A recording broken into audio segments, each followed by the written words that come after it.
Em relação ao nosso sistema de defesa secundário, ele é um sistema de defesa que é adquirido. Então, como o próprio nome sugere, você não nasce com ele, mas ao longo da vida você vai adquirir essa defesa secundária.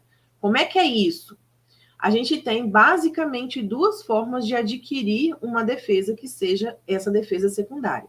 A primeira delas é ficando doente. Então, quando você entra em contato com o vírus, o exemplo é o vírus, tá? Pode ser com outro agente infeccioso também.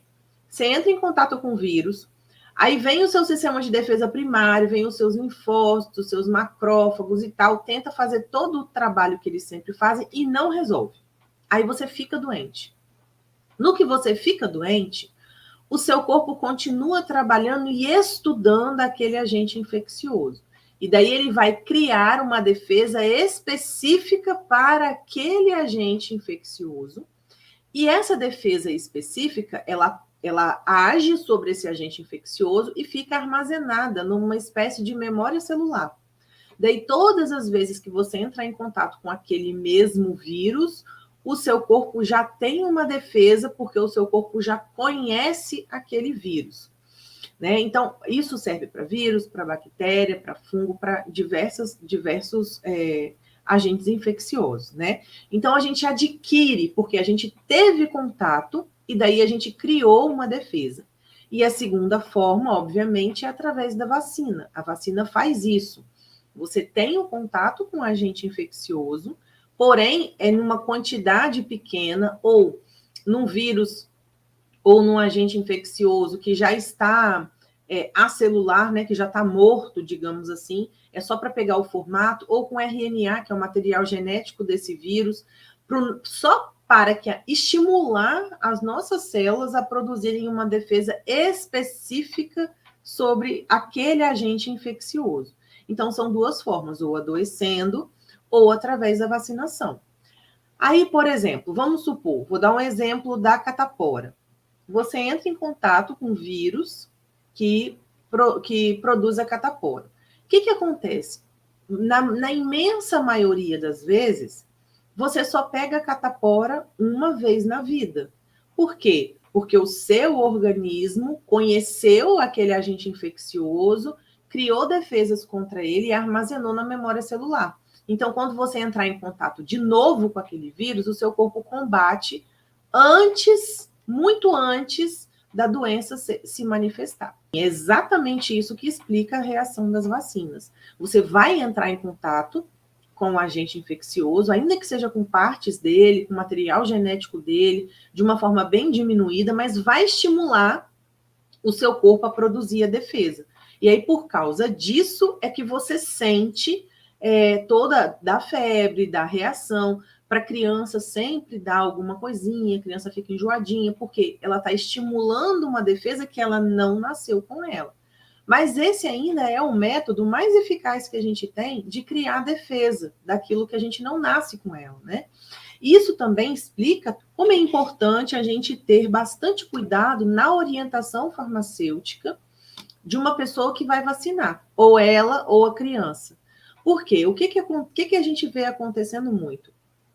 Como a criança ela vai fazer uma vacina e já se sabe que vai dar febre, vai dar reação, muitas vezes aquelas vacinadoras, as técnicas de enfermagem, vai lá e orienta assim, ó mãe, antes de você sair de casa, já dá o remedinho de febre, de dor, porque aí quando tomar a vacina, já vai resolver o problema do neném, ele não vai nem dar uma febre alta, nem vai sentir muita dor.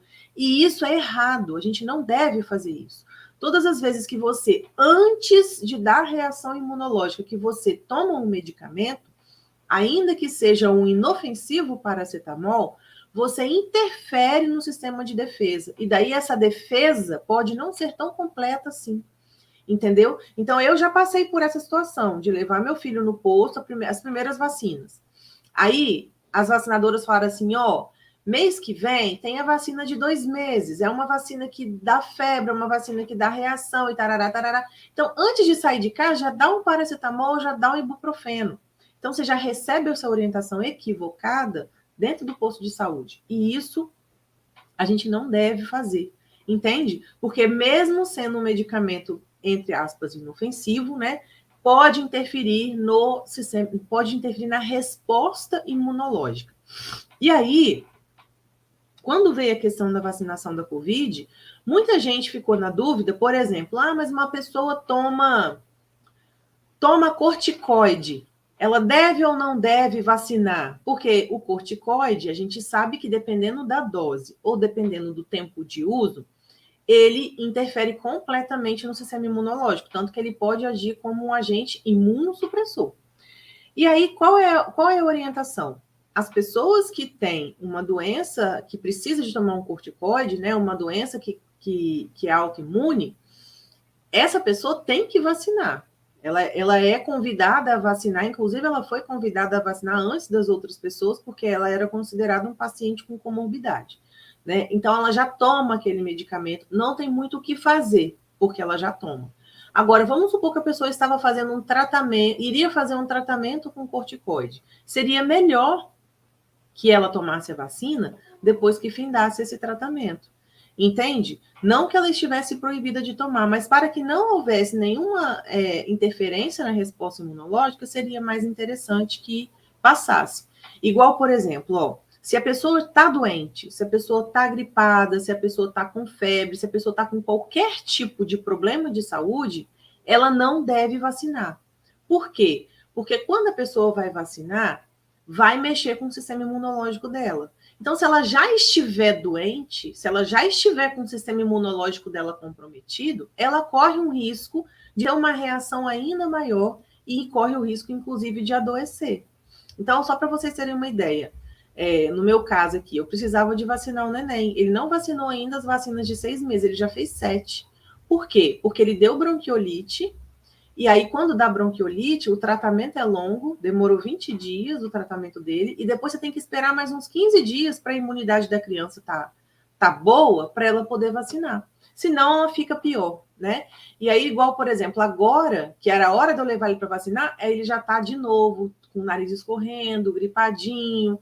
Então, a gente não deve fazer vacinas nessa época, porque o sistema imunológico da pessoa já está comprometido em combater alguma coisa. Então, a gente não deve fazer isso, né? E aí, pessoal, a gente consegue entender o quanto é possível a gente ajudar um paciente, né? A gente mostrar, ajudar ele a melhorar esse processo imunológico.